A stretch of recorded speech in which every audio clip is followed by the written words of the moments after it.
I am Cara Chulo. For those of you I have not yet met, I am the campaign team director at Shot at Life, and I've been with the campaign for 5.5 years.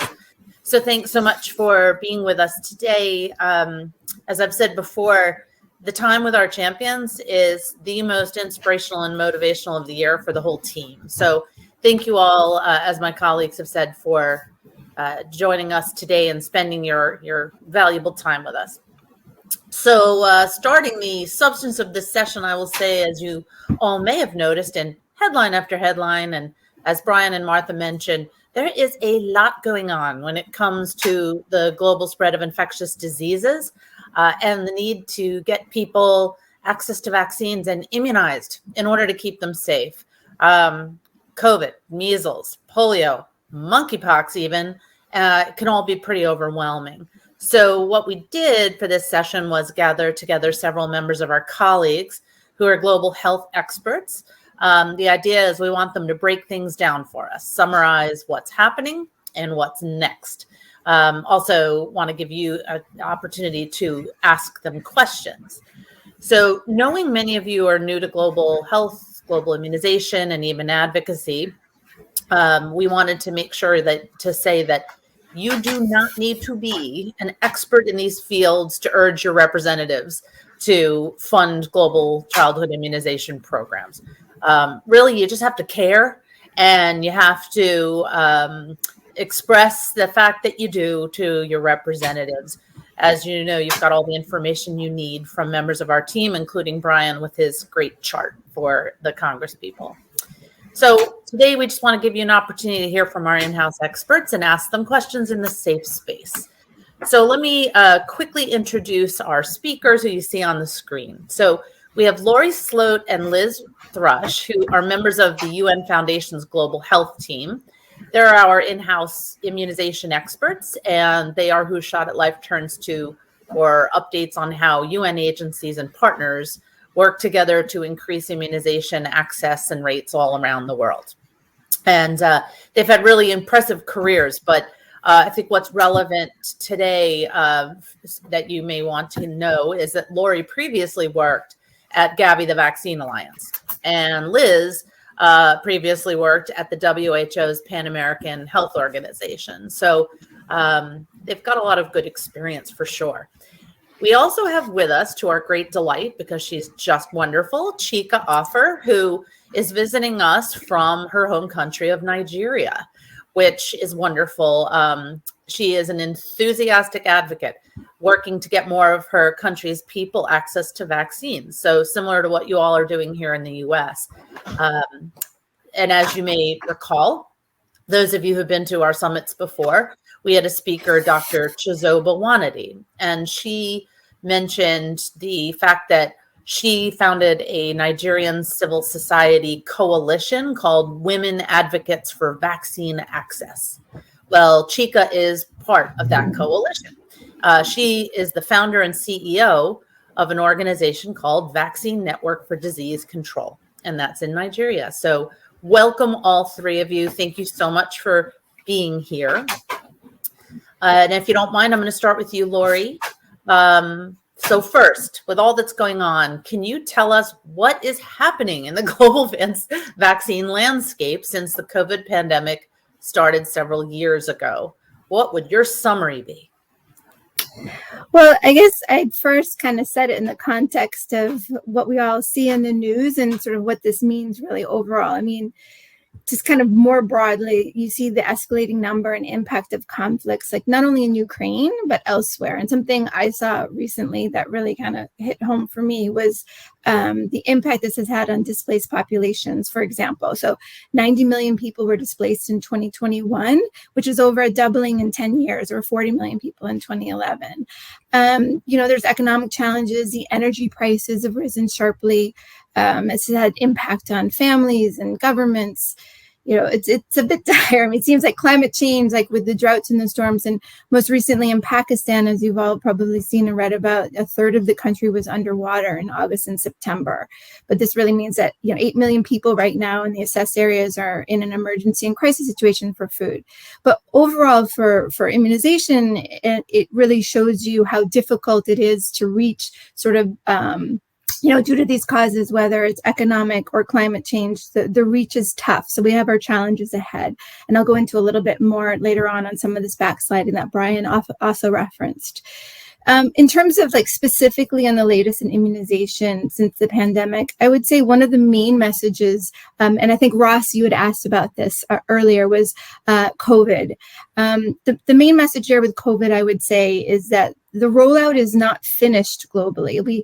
There's this sense that the pandemic is coming to an end. It may, be, as we know, it will become endemic and so on and so forth. But really, it's the job is not done yet. And I really want that while health system strengthening is a key message that Brian gave, and I agree with, the COVID vaccines, while the rapid rollout, saved over 20 million lives, it's great. But 600,000 more lives could have been saved if we had equitably distributed the vaccines from the beginning. And so just some quick snapshots of why it's not finished is there is a global plan to really get the vaccines to the most vulnerable groups, which are those over 60 years of age and the healthcare workers, right? So globally, as an example, we did pretty well with the older adults. We've reached 77% of those globally, but in the low-income countries, it's only 39%. And so healthcare workers, similar, 76% have been reached globally, but only 32% in low-income countries. So we're not done. Is the main message I would say there. And then, of course, the impact that COVID has had on sort of more the essential routine immunization programs has been significant. So we've talked about this in terms of the backsliding. About 25 million children were under vaccinated in 2021 alone. And what you'll hear a lot in some of the jargon is that basically of this 25 million, 18 million who've never received a dose of vaccine. We call them the 0-dose kids. And so that's increased by 5 million over the last 2 years since the pandemic. And just more broadly, we've lost lots of progress globally on the global coverage for immunization. In 2019, it was at 86%, and now the global coverage is 81% for essential vaccines. So we'll take a little bit closer look in terms of measles and polio impact a little later on in the discussion, but that's kind of the broader immunization trends just wanted to highlight. Wow. Okay. That's a lot. And we really appreciate the summary. Well done, Lori. So I guess with all of that, which does sound a little daunting, you mentioned a plan. So what can you speak a little more about the plan the global immunization leaders sort of have pulled together? Sure. And I think this is, if Liz, you could pull up the slides. We're just going to go quickly into slide just to give you some visuals there. There we go. So one of the things that's we know is that when I had mentioned that there's these kids who've never received vaccines, 62% of the kids are in these 10 countries. Excuse me. So there's plans from WHO, UNICEF, Gavi, partners, CSOs to come around and really coordinate efforts with governments in these countries to sort of address where those pockets of children are. And maybe the next slide this is all part of a broader plan, which is called the Immunization Agenda 2030. And this was a global plan through 2030 to address how to improve on immunization across a range of indicators and targets. So this was approved by what's called the World Health Assembly in 2020, where all of the world's governments come together and the ministers of health meet in May of each year. So immunization was a large focus. And so this plan has been agreed upon, like I said. And recently, just this week, there was a meeting of strategic advisory group of experts for immunization, and they launched a scorecard, which sort of helps us to look and track the progress made around some of these indicators throughout the world. So this might be a huge resource for you all if you're interested, say, what are some of these global figures I've been talking about?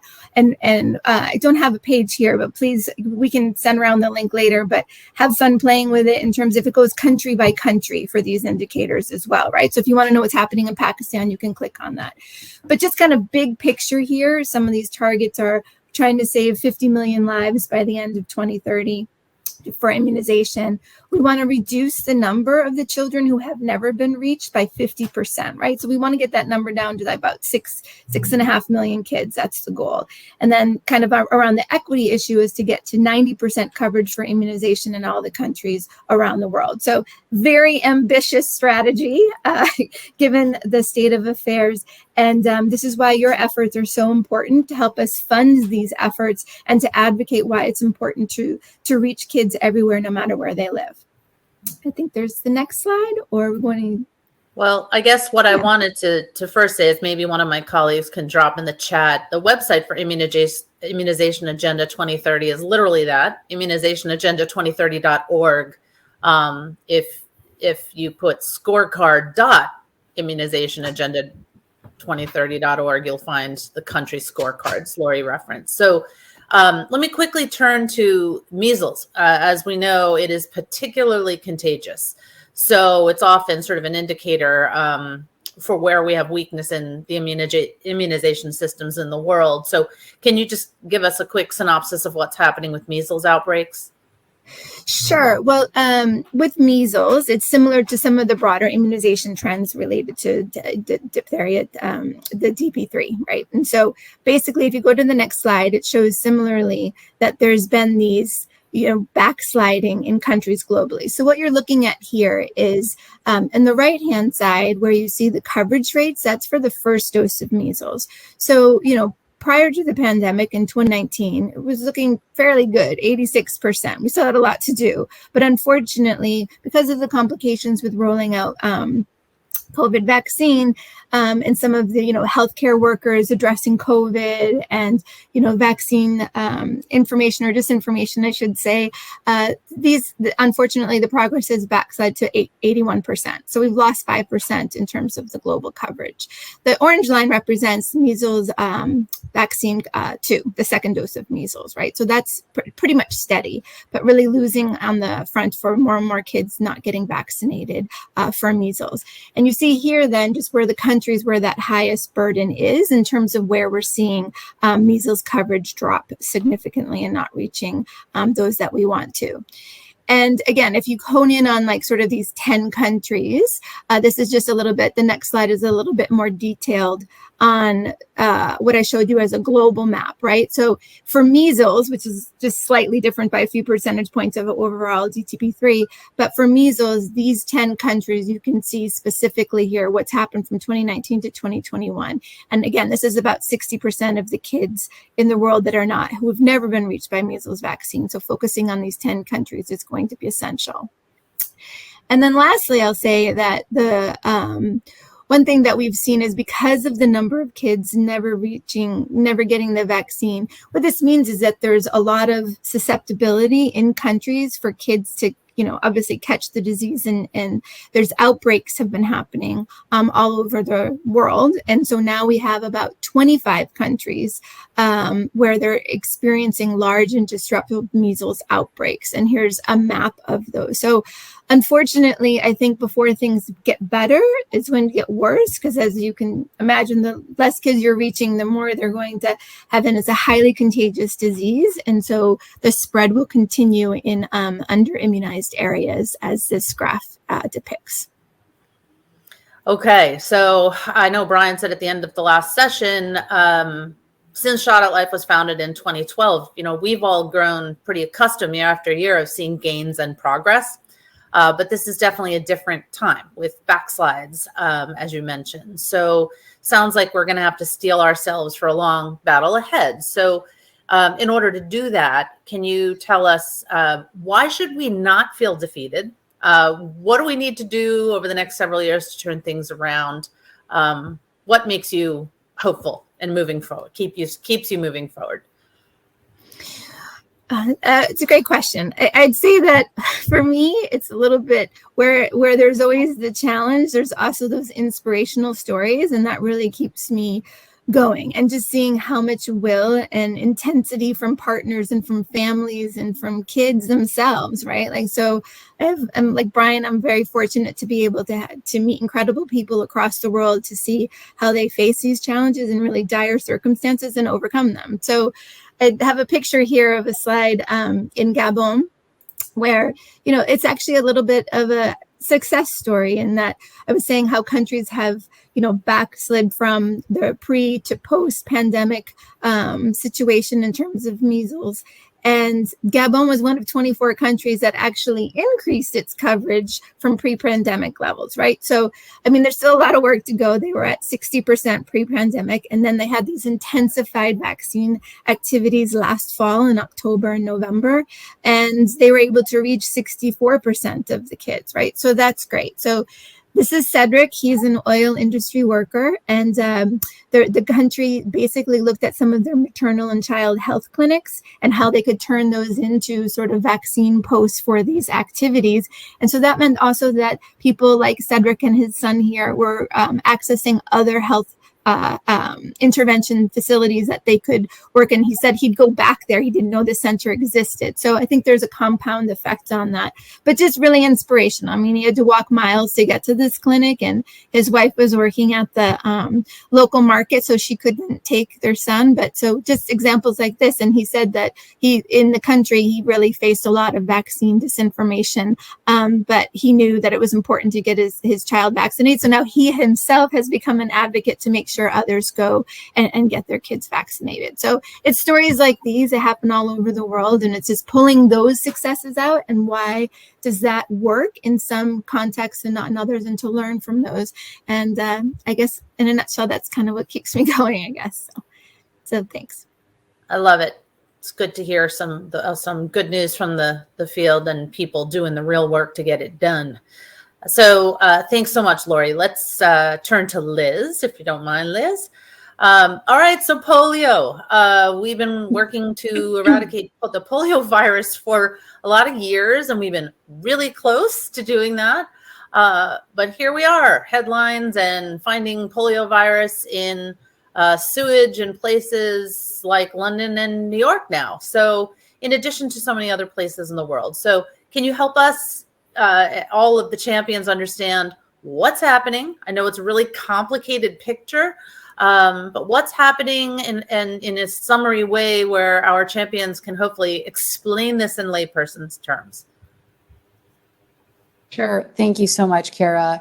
Yes, it can be very complicated, and it's definitely a story that has good news and then some bad news, but then some more good news. So here's what you really need to know about polio. The next slide. There are 3 types of the wild polio virus. And what that means, wild polio virus, that's what we call the naturally occurring form of the virus. And this virus is what causes the disease, which is poliomyelitis. So sometimes it can be confusing because poliomyelitis, the disease, and poliovirus, the virus, can both be shortened to polio. But there's the disease and then there's the virus. So the good news is that, Lindsay, if you click again, wild poliovirus, the type 2 version, was actually eradicated in 2015. So we're no longer seeing it. We got rid of it. That's amazing. Click again. And type 3 was finished off in 2019. So this is 2/3 of the virus that causes the disease of polio have been eradicated. We have 1 type left, and it's only left in 2 countries, and endemic countries. And when we say endemic, that means these 2 countries have never been able to eliminate the wild polio virus, whereas the rest of the countries in the world have. You go to the next slide. So these are the 2 countries that still have the remaining wild polio virus in circulation, Afghanistan and Pakistan. So again, there's good news and there's some bad news. The good news is that we are seeing the lowest cases ever in these 2 countries. And the virus is down to 1 area that borders the countries. So really it's 2 countries, but it's 1 block. In more scientific terms, they call it an epidemiological block. It's this 1 area. And you can see that's where they have a lot of cross-border movement and migration. There's also a lot of mountainous terrain. It's hard to get everywhere. And there's a lot of areas in this part that is not controlled by the government.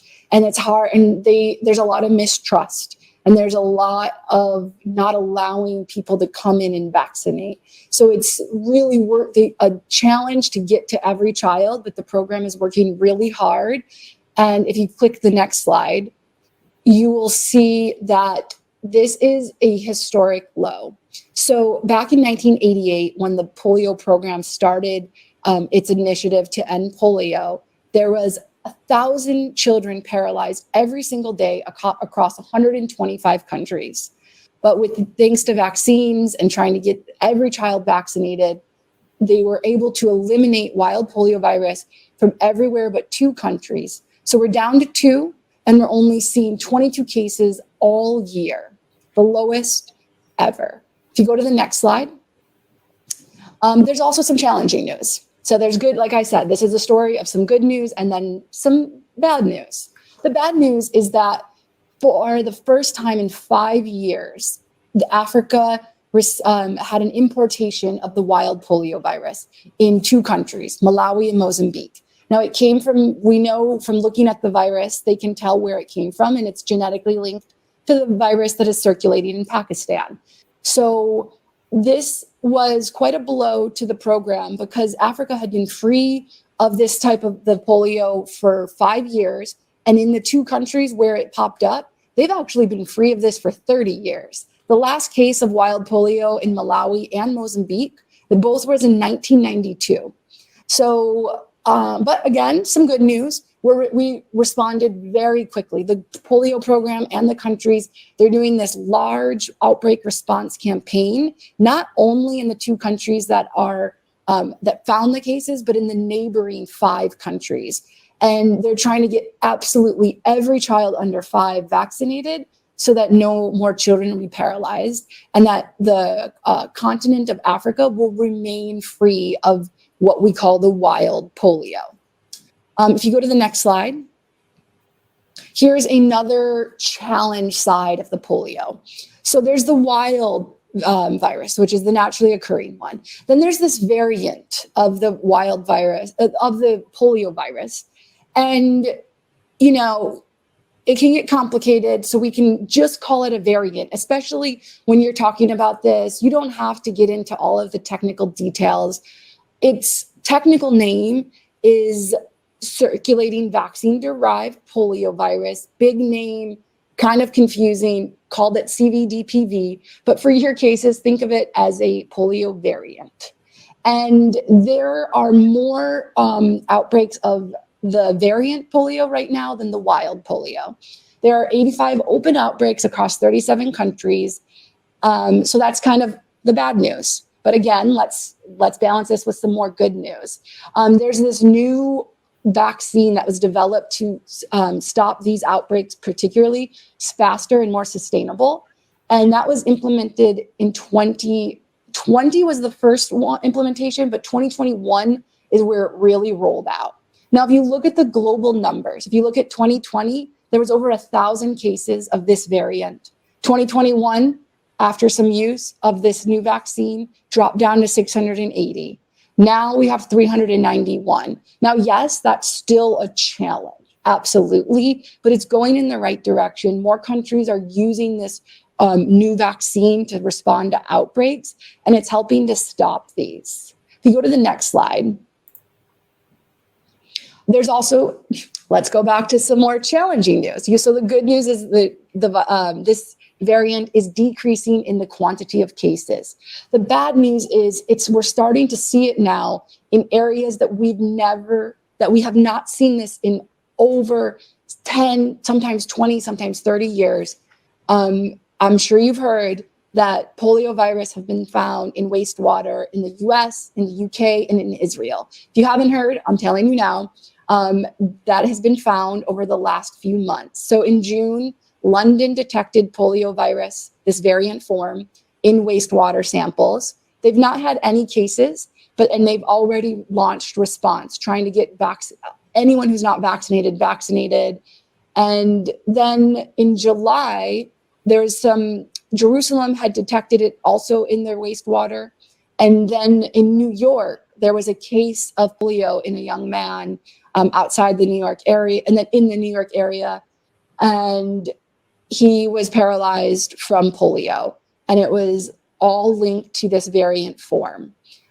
So in August, also, there was confirmation that the virus was circulating in wastewater. So New York, along with CDC, they're responding to this, and they're trying to get everyone who's not vaccinated vaccinated. It is scary, and it is a big warning sign that every single country is at risk until polio is eliminated everywhere. Some good news is there are pretty high coverage of immunization in these countries. Only pockets of communities have low coverage. So while there is a risk, it's a low risk for we're not going to see thousands of children paralyzed. Next. So there's the question. I'm happy to see those numbers going down. I just want to say also for the record, thank goodness for vaccine scientists. And they keep coming up with better and better vaccines. So that's really good. So just like I asked Lori, so what now? What's the plan? What do the experts think we need to do? All right. So next slide, Lindsay. All right. So more good news. There is a plan, and it's going to go to attack both the wild polio and this variant form. And experts across the world have built into this plan. It's a 5-year strategy, and it's really getting at attacking those final challenges to make sure we really, once and for all, get rid of this. It's going to cost money. It's going to be about $4.8 billion to get there for this 5-year period. And that's a lot of money, yes. But we have people stepping up all over the world. And this is why your voice as advocates matter to Congress. I mean, I know you've heard this.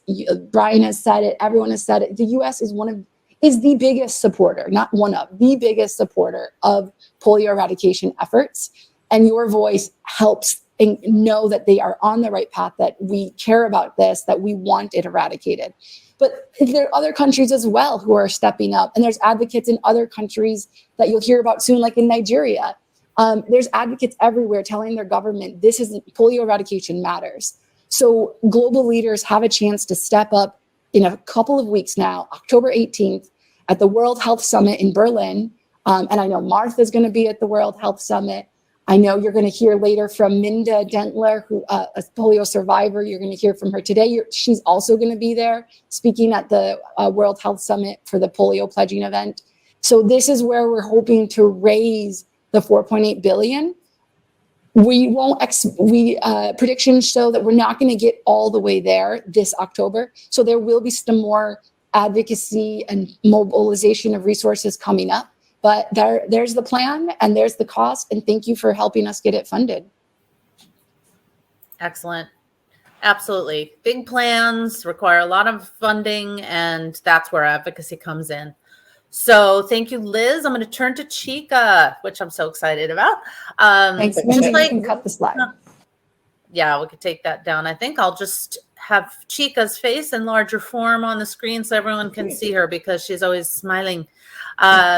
Just like the Shot at Life vaccine advocacy campaign here in the United States, Chika, you have founded your own vaccine advocacy organization in Nigeria. So could you tell us some more about that? Thank you very much. Before I continue, I want to say we are free at last. I've been talking to Liz for like 3.5 years over Zoom. And today we are here together because of the COVID-19 vaccine. It just shows you that vaccines really save lives. I mean, it's clear to everyone, And then with this polio thing going on, it shows us again that we are not safe until everybody's safe. And then all hands really have to be on deck. And that was what really, pushed me into this. I was in the private sector making good money. When I saw Dr. Chizoba, she came to Nigeria, and then she was talking about pneumonia, and that pneumonia, the silent killer, it's been killing children. And I also had pneumonia as a child, and I barely made it. And so it was a shock to me because I assumed that every mother would take their children for vaccination. I mean, I took all my kids. You didn't need to remind me, but I didn't really believe her at the time. So I did my own little investigation, went to a community that is close by and then kind of asked, are your children vaccinated? People that sell on the roads, I asked them, they didn't even understand what vaccination was. And I said, did you take your children for Allura? But that's medicine, And then they said no, and they're not interested. It just dawned on me that I was in the wrong place. I was leaving the private sector to go into my own business. And I knew that I had to contribute one way or the other. And so I jumped in with all I had, and I liaised with the Pediatric Association of Nigeria at the time. They were doing some form of advocacy in their conference.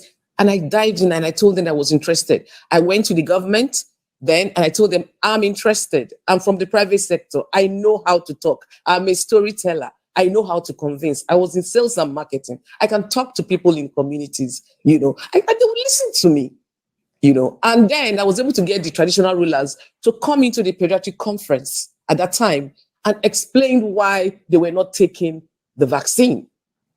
And they said they didn't know, they didn't think it was serious, not that they didn't want to take, they didn't think it was something that was really anything. But I told them, you see that child that has polio, it is because you didn't give that child the vaccine. You see this other person that died, you say 50 people died last year, it is because they are not vaccinated. So what's the problem? And they listened. And with that little victory, it just spurred me on. And I said, you know what? I'm going in for this. And that's how I started. Because truthfully, I believe that vaccines save lives and save money. And I started the advocacy. I went to the government. We discussed, we talked together, we collaborated on the way to go. Even till now, we're still collaborating with government, and then other NGOs. And the good thing about the civil society is that we are many, some in education, some in health, even health, MNCH, polio, immunization, different kinds of things, advocacy, research. And I said, is it not better for us to integrate all the things that we are doing? So sometimes we integrate. Integration for me, the only important thing there is success. That's the thing about working in marketing. You don't look at anything, you just look at the success, So we integrate partners and then integrate all the things that we do, programs. If you are in education, when you are advocating to your people or sensitizing, talk about polio. Just 1 minute. Just say, have you vaccinated your child? Don't worry. When I'm talking about my vaccine, when I'm talking about vaccination, I'll mention education. So it was like a symbiotic relationship, and that's what we're doing now. And I also realized early enough that education becomes difficult when a child has polio. When a child is facing disability, a lot of things become difficult, and these things can be avoided. When a child has pneumonia is a silent killer. You don't even know that it's pneumonia. People be treating for different kinds of things. The next thing you know that the child has lung issues and the child dies. How do you feel when these things happen? And we've lost some children along the way because of this kind of thing. So that's what spurred me on. That's what pushed me. That's what gives me the drive to make sure, my children are vaccinated. They're okay. I want everybody to be okay. We are not okay until everybody's okay.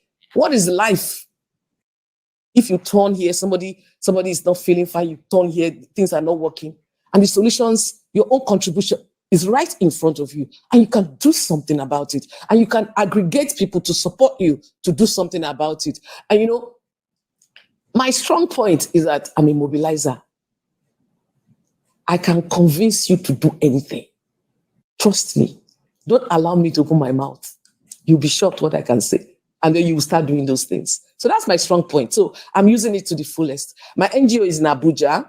We have 7 program states, and then we have 3 regional offices. So we do advocacy, accountability work, sensitization, mobilization. We work with the government, we work with civil societies, we work in communities, and we're having the fun of our lives. Thank you. Chika, you are amazing, and I could see how you came from sales and marketing. You clearly were born with a charisma and a drive that is invaluable. So thank you for using your talents to do good in this world. It's amazing. I think that I had some questions ahead of time, but I think you answered them all. Why is it important for everyday people to get involved in things like this? And you said it, because this is life we're talking about, and we can all be mobilizers. So is there, before we're going to open the floor up for questions from our champions, is there any one last thing you want to say, Chika, before so people start asking your questions in the chat and or requesting to come on screen? And while you do that, Chika, is there anything else you want to make sure to say to our audience? Yes.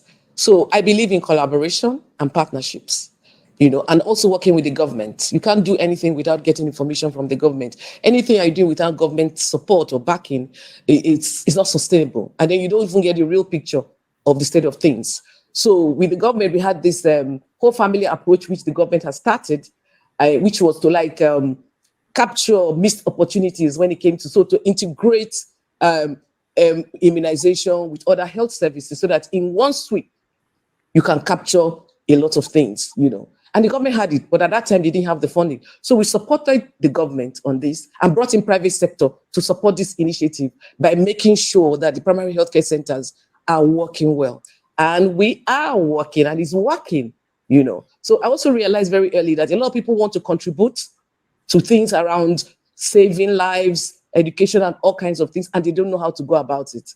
So it's to support, tell them to mobilize, tell people to volunteer. You'll be surprised the kind of response that you'll get. That's just it. So be a mobilizer and a connector. Yes. I love it. Yes. I love it. So happy you're here with us today, in person in DC. Amazing.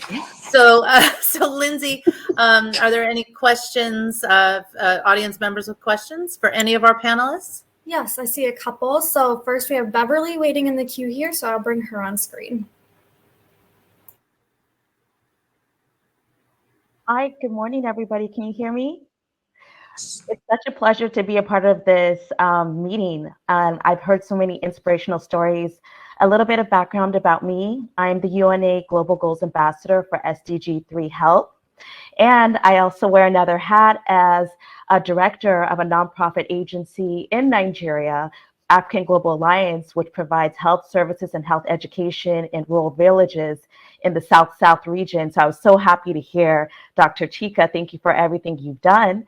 And it was just so wonderful to hear about the gains made in polio and measles. So my question is, specifically talking about developing nations, how do we enhance partnerships between NGOs and governments in order to improve vaccine delivery? Because as Dr. Chika mentioned, when they're working together, it's so much more symbiotic. And I feel that so much more can be achieved when we're really working hand in hand with governments. So if you guys could talk on that, I would really appreciate it. Oh, okay, yes. The government does not mind working with you when they know that you're not coming to judge them or, to hold them, complain about what they do. But when they feel that your relationship is going to be helpful and symbiotic, they will welcome you. When we first started, I barged in. I'm a marketer. I barged in. They didn't know, they couldn't tell what I came to do.